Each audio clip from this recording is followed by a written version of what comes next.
مجلس منعقد کی جاتی ہے، جس کا مقصد ہے کہ ہم سب قرآن و سنت کی روشنی میں اپنی زندگیوں کو بہتر بنائیں۔ اپنے پروگرام کے آغاز میں ہم سب اپنے دلوں کو کلام الہی کی نورانی آواز سے منور کرتے ہیں۔ قرآن پاک کی تلاوت کریں گی ہماری محترمہ شمشاد بیگم۔ میں اب دعوت دیتی ہوں محترمہ شمشاد بیگم کو کہ وہ تشریف لائیں اور قرآن کریم کی چند مبارک آیات کی تلاوت فرما کر ہمارے پروگرام کا آغاز کریں۔ شمشاد بیگم۔ السلام علیکم ورحمۃ اللہ۔ وعلیکم السلام ورحمۃ اللہ۔ اعوذ باللہ من الشیطان الرجیم، بسم اللہ الرحمن الرحیم۔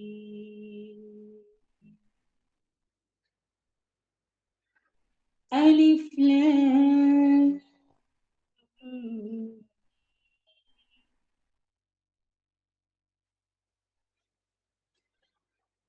تنزيل الكتاب لا ريب فيه من رب العالمين۔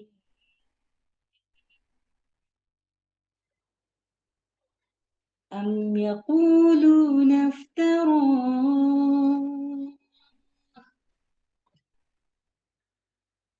بل هو الحق من ربك لتنذر قوما ما أتاهم من نذير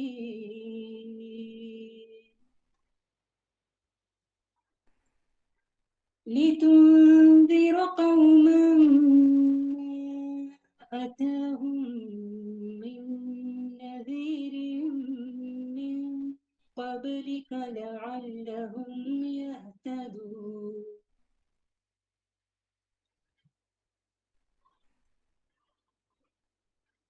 الله الذي خلق السماوات والأرض وما بينهما في 6 أيام ثم استوى على العرش، ما لكم من دونه من ولي ولا شفيع أفلا تتذكرون۔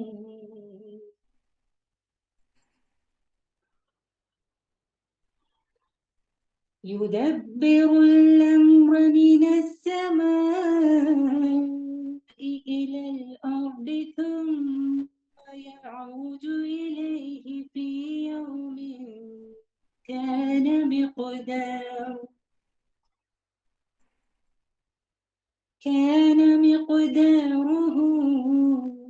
1000 سنة مما تعدون۔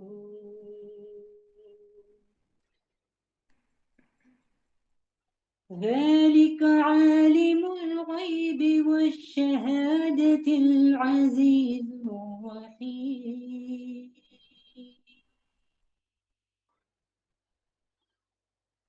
الذي أحسن كل شيء خلقه وبدأ خلق الإنسان من طين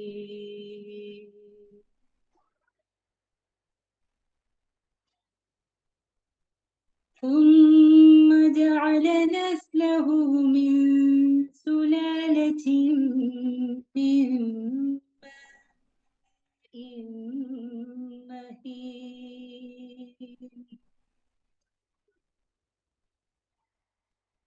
ثم سواه ونفخ فيه من روحه وجعل لكم السمع والأبصار والأفئدة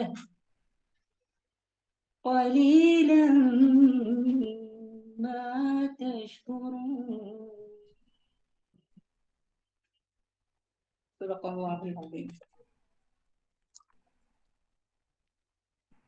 English translation of this surah, Surah As-Sajda, 1 to 9 ayah. Alif Lam Mim.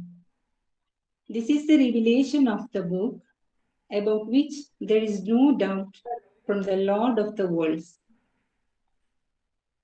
Or do they say he invented it? Rather, it is the truth from your Lord, that you may warn a people to whom no warner has come before you. Perhaps they will be guided.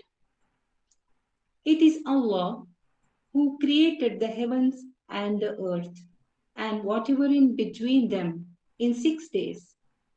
Then he established himself above the throne. You have not besides him any protector or any intercessor. So will you not be reminded? He arranges each matter from the heaven to the earth. Then it will ascend to him in a day, the extent of which is 1,000 years of those which you count. He is the knower of the unseen and the witness, the exalted in might, the merciful, who perfected everything which he created and began the creation of man from clay. Then he made his posterity out of the extract of a liquid disdained. Then he proportioned him and breathed into him from his soul and made for you hearing, vision, and hearts, means intellect. Little are you grateful? Jazakallah khair.